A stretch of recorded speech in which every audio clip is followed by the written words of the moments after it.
Hello everyone. Pace yourself का जो बच्चों हम लोग लेक्चर 1 देखे थे, जिसमें हम 1 से लेकर के 16 तक क्वेश्चन बनाए थे। ठीक है, तो लेक्चर 2 में स्टार्ट करते हैं 17 नंबर क्वेश्चन। ठीक है, जो कि केस स्टडी टाइप का क्वेश्चन है। देखो क्या कह रहा है, क्या कह रहा है बच्चों। स्टार्ट करते हैं। देखिए, in a bolt factory A B C. ठीक है, किसी बोल्ट फैक्ट्री में A B C manufactures respectively 25%, 35% and 40% of the total bolts. देखिए, ए जो है, ए मैन्युफैक्चरर प्रोड्यूस करता है 25% वोल्ट। ठीक है, और बी 35%, सी 40%। ठीक है बच्चों, अब चलो आगे चलो। And 5, 4, 2% are respectively defective bolt. अब जो प्रोड्यूस करता है उसमें 5%, 4% और 2% डिफेक्टिव वोल्ट्स होते हैं। ठीक है, चलिए अब आगे बढ़िए। A bolt is drawn at random from the product and is found to be defective. अब हुआ क्या कि एक वोल्ट जो है उसमें से निकाला गया और ये पाया गया कि डिफेक्टिव है। ठीक, चलो। 25%, 35% और 40% तो प्रोड्यूस होता है, और डिफेक्टिव क्या होता है? तो 5%, 4% एंड 2%। क्लियर है? अब चलिए, इवन जो है, event of drawing a volt produced by machine A. Even event क्या है?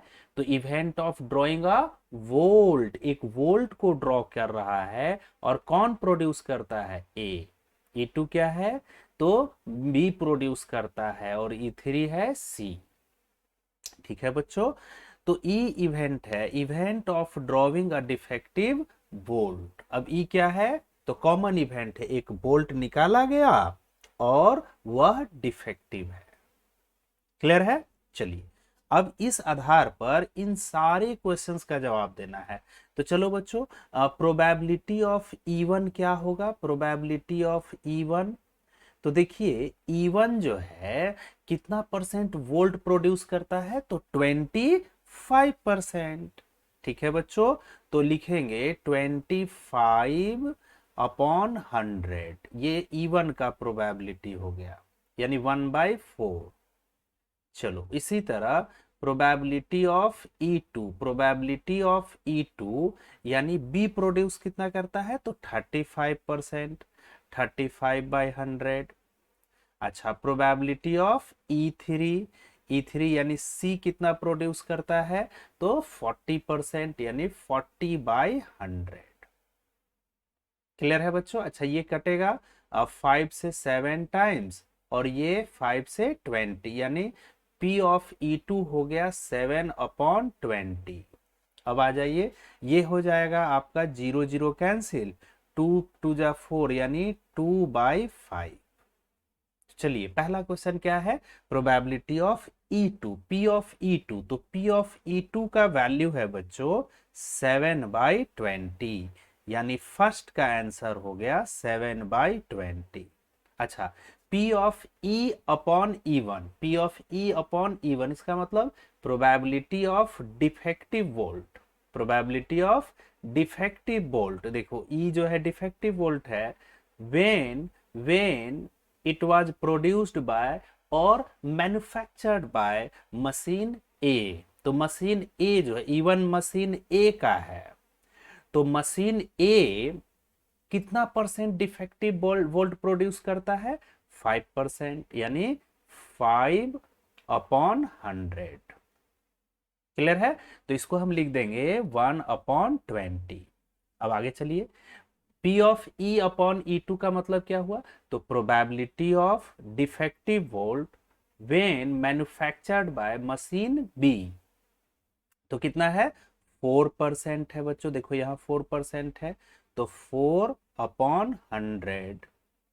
ठीक है, तो ये हो गया 1/25।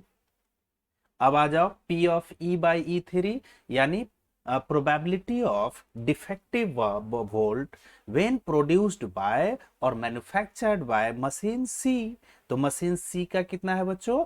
तो 2% है, यानी 2/100 इज इक्वल टू 1/50।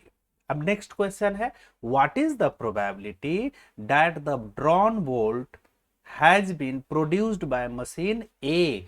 जो डिफेक्टिव बल्ब निकाला गया है बच्चों, वह मशीन ए प्रोड्यूस किया है, इसका क्या प्रोबेबिलिटी होगा? मशीन ए प्रोड्यूस किया है, ठीक है। यानी हमें निकालना है, देखो यहां फॉर्मूला लिख देते हैं, P of E1 upon E, ये निकालना है, ठीक है। अब इसका फॉर्मूला देखो तो P of E1 into P of E by E1 पलट देंगे, और नीचे हो जाएगा बच्चों टोटल प्रोबेबिलिटी, नीचे हो जाएगा टोटल प्रोबेबिलिटी, यानी P of E1 into P of E by E1 plus P of E2 P of E2 into P of E by E2, clear है, plus P of E3 into P of E by E3, ठीक है बच्चों। अब सबका तो value हम लोग रख लेंगे, और ये हो जाएगा मशीन ए प्रोड्यूस किया डिफेक्टिव वोल्ट को, इसका प्रोबेबिलिटी, ठीक है। इसका तो वैल्यू आप लोग निकाल लीजिएगा। इसी तरह कहेगा बच्चों बी प्रोड्यूस करेगा, तो P of E2 upon E निकालेंगे, सी प्रोड्यूस करेगा तो P of E3 upon E निकालेंगे, क्लियर है। चलिए अच्छे से इसको नोट कर लीजिए, सब नोट कर लीजिए, या फिर स्क्रीनशॉट लेकर के भी रख सकते हो, ठीक है। चलो आगे चलते हैं। नेक्स्ट प्रॉब्लम है बच्चों, देखो ये भी आपका वैल्यू बेस्ड क्वेश्चन ही है, case study. The plane through the line of intersection of the planes. इन दोनों प्लेन्स के लाइन ऑफ इंटरसेक्शन से एक प्लेन पास कर रहा है, एक प्लेन पास कर रहा है बच्चों, ठीक है। ये plane x plus y plus z equal to 1 and 2x plus 3y plus 4z equal to 5, इन दोनों प्लेन के लाइन ऑफ इंटरसेक्शन से एक प्लेन पास कर रहा है, ठीक है, लाइन ऑफ इंटरसेक्शन से पास कर रहा है। अब आगे बढ़ते हैं, और वह जो प्लेन है वह प्लेन परपेंडिकुलर है x minus y plus z equal to 0 पर। ये इंफॉर्मेशन हम लोगों को दे दिया। तो देखो जो भी प्लेन होगा इन दोनों के लाइन ऑफ इंटरसेक्शन से पास करेगा, तो उसका इक्वेशन देखो, मान लो कि ये पाई1 प्लेन है और ये है पाई2, तो उसका जो इक्वेशन होगा, इक्वेशन ऑफ प्लेन हो जाएगा बच्चों, इक्वेशन ऑफ प्लेन जो इन दोनों प्लेन के लाइन ऑफ इंटरसेक्शन से पास करेगा, वो होगा x plus y plus z. अच्छा ये +1 जो है इसको इधर ले आइएगा, तो -1, ठीक है, और प्लस लेमडा, ठीक, 2x, सेकेंड वाले इक्वेशन को हम लेमडा से मल्टीप्लाई कर देंगे और फर्स्ट वाले में ऐड कर देंगे, ठीक है, या फिर आप फर्स्ट वाले को भी लेमडा से मल्टीप्लाई कर सकते हो। तो 2x plus 3y plus 4z, और ये जो +5 है इस साइड चला आया लेफ्ट साइड, तो -5 इक्वल टू 0, ठीक है। ये प्लेन का इक्वेशन हो गया। जब भी ध्यान रहे, जब भी प्लेन जो है दो प्लेन के लाइन ऑफ इंटरसेक्शन से पास करता है बच्चों, तो हम क्या करेंगे, एक प्लेन के इक्वेशन को लेमडा से मल्टीप्लाई करके हम दूसरे में ऐड कर देंगे, काफी सिंपल है। अब देखो यहां से देखो तो x और x कॉमन ले लेते हैं, तो x कॉमन ले लिए, तो यहां हो गया 1 प्लस 2 लेमडा, ठीक है। अच्छा प्लस y कॉमन लोगे, तो यहां पर 1 प्लस 3 लेमडा, ठीक है। नेक्स्ट, अच्छा z है, z कॉमन ले लीजिए, z कॉमन लोगे तो 1 प्लस यहां से z कॉमन ले लिए तो 4 लेमडा, ठीक है। अच्छा यहां हो गया -1 और -5 लेमडा इक्वल टू 0, क्लियर है बच्चों। अच्छा अब आगे बढ़ते हैं, बच्चों। तो देखिए यहां पर ये जो प्लेन का इक्वेशन हुआ, तो एक्स वाई जेड का जो कोफिशिएंट है वो जो है प्लेन का नॉर्मल हो गया, प्लेन का नॉर्मल। जैसे ये मेरा हाथ जो है एक प्लेन है, तो इसका नॉर्मल जो है ये है, ये देखो ये जो हम पेन रखे हुए हैं ये इसका नॉर्मल हो गया। तो नॉर्मल, ये जो नॉर्मल है इसका डायरेक्शन रेशियो क्या हुआ, तो एक्स वाई जेड का कोफिशिएंट, समझे, एक्स वाई जेड का कोफिशिएंट क्या है, तो 1+2 लैम्डा है, 1+3 लैम्डा है और 1+4 लैम्डा है। ठीक है बच्चों। अब नेक्स्ट आगे बढ़ते हैं इसको। अब देखिए ये हमारा प्लेन हो गया। अब यह जो प्लेन है जिसको हम फर्स्ट माने हैं, ये x minus y plus z पर परपेंडिकुलर है बच्चों, परपेंडिकुलर है। तो परपेंडिकुलर का कंसेप्ट क्या होता है, तो a1 into a2 plus b1 into b2 plus c1 into c2 equal to 0, ये होता है बच्चों परपेंडिकुलर का कंसेप्ट। ठीक है, यानी देखिए तो इस प्लेन का नॉर्मल क्या है, इस प्लेन का नॉर्मल, इस प्लेन का नॉर्मल मेरे प्यारे बच्चों, ये x minus y plus z का नॉर्मल। देखिए ये जो मार्कर, ये पेन जो देख रहे हैं ये नॉर्मल हो गया, हाथ मेरा प्लेन हो गया। तो x minus y plus z का इक्वल टू 0 का नॉर्मल क्या हुआ, तो 1 -1 और 1। ठीक है, क्लियर है।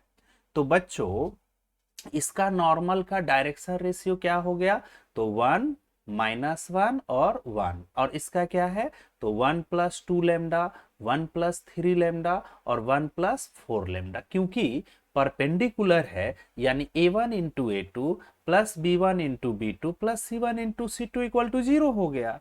तो a1 मान लो a1 1 है और a2 है 1+2 लैम्डा, यानी 1 इंटू 1+2 लैम्डा।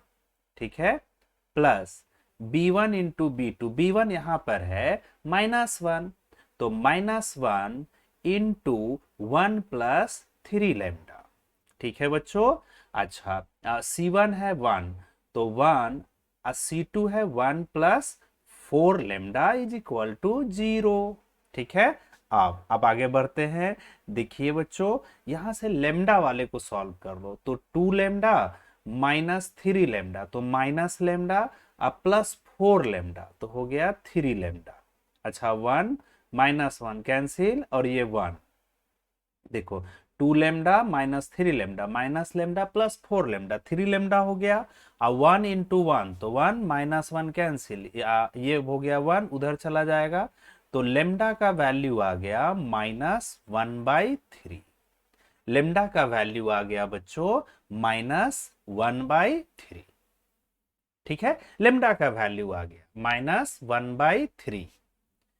अब देखो बच्चों लेमडा का वैल्यू आया -1/3। ठीक है, लेमडा का वैल्यू। अब देखिए इस लेमडा के जो वैल्यू आया है -1/3, इसको हम यहां रख देते हैं इक्वेशन 1 में।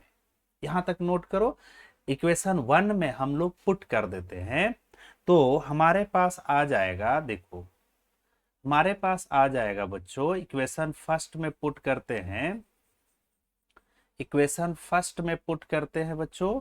तो देखिए लेमडा के जगह -1/3 रखोगे तो x इंटू 1, 2 के लेमडा की जगह -1/3, तो -2/3 प्लस y, फिर 1 प्लस 3, लेमडा के जगह पर -1/3, -1/3।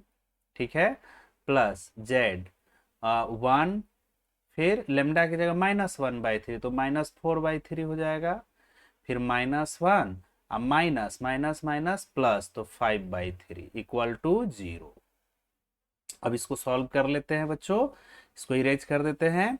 अब देखिए, अब देखो मेरे प्यारे बच्चों, लेमडा का तो वैल्यू -1/3 आ गया था। अब देखिए यहाँ 3 बन जा, 3 में से 2 गया, तो हो गया x/3, 3 3 कैंसिल, तो 1 -1 0 इंटू वाई हो जाएगा। चलो फिर यहाँ 3 - 4 -z/3, अच्छा -3 + 5 यानी 2/3 = 0। यहां से 3 जो है इधर भेज दीजिए। तो इस तरह से प्लेन का इक्वेशन आ गया x - z+2 = 0। x - z+2 = 0। तो पहला क्वेश्चन का जवाब आ गया बच्चों फर्स्ट क्वेश्चन का कि प्लेन का इक्वेशन हो गया, प्लेन का equation x - z+2 = 0, x - z+2 = 0। ठीक है, क्लियर है बच्चों। अब आ जाइए, इसके बाद क्या कह रहा है सेकेंड क्वेश्चन कि find the distance of the plane from origin. इस प्लेन का ओरिजिन से डिस्टेंस निकालना है, ओरिजिन से डिस्टेंस निकालना है, इतना आप लोग नोट कर लीजिए। इस प्लेन का बच्चों ओरिजिन से डिस्टेंस निकालना है। तो चलिए निकालते हैं। अब डिस्टेंस फॉर्मूला हम लोगों को अप्लाई करना होगा, डिस्टेंस फॉर्मूला अप्लाई करना होगा बच्चों। तो चलिए डिस्टेंस फॉर्मूला अप्लाई करते हैं। देखो डिस्टेंस फॉर्मूला अप्लाई करते हैं। सेकेंड, ओरिजिन से डिस्टेंस निकालते हैं, distance from origin, from origin, origin यानी 0 0 0। ठीक है, बहुत आसान है। मोड x के जगह पर x कोऑर्डिनेट रखो 0, फिर y तो है नहीं तो z के जगह 0+2, ठीक है, अपॉन रूट अंडर x का कॉफिशिएंट यानी यहाँ कुछ नहीं तो 1 है तो 1 का स्क्वायर, अच्छा y है नहीं तो y का कॉफिशिएंट 0 का स्क्वायर, z का है कॉफिशिएंट यहाँ कुछ नहीं तो -1 तो -1 का स्क्वायर। तो हो गया बच्चों 2/√2 यानी √2 यूनिट। ये हो गया बच्चों डिस्टेंस फ्रॉम ओरिजिन। ठीक है, नेक्स्ट प्रॉब्लम क्या है, थर्ड क्वेश्चन है find the equation of plane. उस प्लेन का इक्वेशन निकालो बच्चों, उस प्लेन का इक्वेशन निकालो, उस प्लेन का इक्वेशन निकालो जो पास कर रहा है 137 से and parallel to this plane, parallel to this plane obtained in equation first. Equation first में जो प्लेन हम लोग निकाले हैं उसके पैरेलल है और पास किसे कर रहा है 137 से। देखो बच्चों जब भी पैरेलल प्लेन्स का अगर जिक्र करेगा, देखो ये पैरेलल प्लेन्स का अगर जिक्र करेगा तो नॉर्मल जो है, देखिए मेरे हाथ को ध्यान से देखिए, ये मेरा एक हाथ ये वाला जो है एक पैरेलल हो, ये प्लेन हो गया, ये इसका नॉर्मल हो गया। अब इसके पैरेलल एक प्लेन है, तो देखिए इसके पैरेलल एक प्लेन है, तो देखो तो दोनों प्लेन का सेम नॉर्मल हो गया। ये जो मार्कर देख रहे हैं, पेन देख रहे हैं बच्चों, इसका सेम नॉर्मल हो गया दोनों प्लेन का।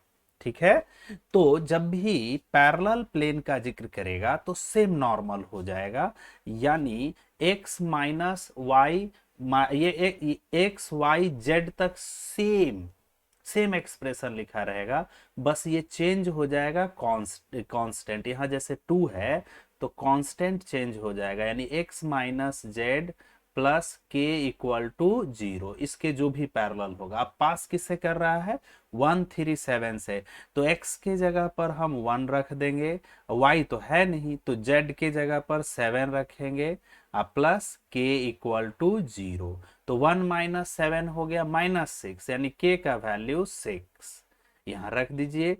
तो यही थर्ड वाला इक्वेशन हो गया x - y प्लस 6 = 0।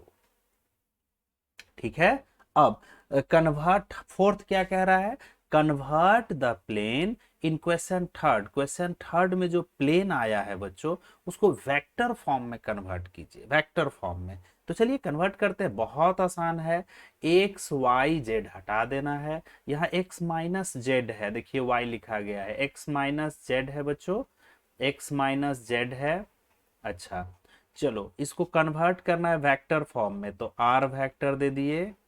ठीक है, आगे वेक्टर फॉर्म में प्लेन का इक्वेशन होता है r vector dot n vector = d। तो आर वेक्टर, अच्छा एक्स के जगह हो जाएगा आई कैप, फिर वाई तो है नहीं तो नहीं लिखेंगे जे वाला, माइनस जेड के जगह हो गया के कैप प्लस 6 इक्वल टू 0। ठीक है, नेक्स्ट अब आगे चलते हैं। Find the direction cosine of the line which is perpendicular on the plane, equation obtained in equation first. देखिए, find the direction cosine of line which is perpendicular on the plane obtained in equation first. Question first में जो plane obtained हुआ है, जो हम लोग निकाले हैं, उस पर एक लाइन परपेंडिकुलर है, उस पर एक लाइन परपेंडिकुलर है, तो उसका डायरेक्शन कोसाइन क्या होगा। देखो पहले इसको इरेज कर लेते हैं बच्चों। देखो ये पहले वाला हम लोगों का है। देखिए हम एक फिगर बनाते हैं, उससे ज्यादा क्लियर होगा। देखो बच्चों यहां पर देखिए क्वेश्चन क्या कह रहा है कि जो हम लोग फर्स्ट इक्वेशन में प्लेन निकाले हैं, ये हम लोग प्लेन निकाले थे, ठीक है। इसका ये नॉर्मल हो गया। नॉर्मल का डायरेक्शन रेशियो है 1, एक्स वाला है, वाई तो है नहीं इसमें, तो 0, जेड वाला -1। ठीक है बच्चों, ये नॉर्मल का डायरेक्शन रेशियो हो गया। अब कह रहा है कि इस प्लेन पर एक लाइन, ये एक लाइन है और इस पर परपेंडिकुलर है, ये लाइन परपेंडिकुलर है। तो परपेंडिकुलर है यानी इसके नॉर्मल के देखो तो पैरेलल ना हो गया, नॉर्मल के पैरेलल हो गया बच्चों, नॉर्मल के पैरेलल हो गया। ठीक है, तो नॉर्मल के पैरेलल हो गया, इसका मतलब जो डायरेक्शन कोसाइन यहां रहेगा वही डायरेक्शन कोसाइन यहां हो जाएगा, प्रोपोर्शनल हो जाएगा। यानी 1 0 -1 डायरेक्शन रेशियो है, ये डायरेक्शन रेशियो है। तो डायरेक्शन कोसाइन कैसे निकालते हैं, मैग्नीट्यूड से डिवाइड करेंगे। तो इसका मैग्नीट्यूड 1 का स्क्वायर 1, 0 का स्क्वायर 0, -1 का स्क्वायर 1, तो √2। तो इस तरह से डायरेक्शन कोसाइन हो गया 1/√2, 0/√2 यानी 0, -1/√2। यही आंसर हो गया बच्चों। क्लियर है? तो उम्मीद है बच्चों खूब अच्छे से समझ में आ गया होगा। ठीक है, थैंक यू वेरी मच।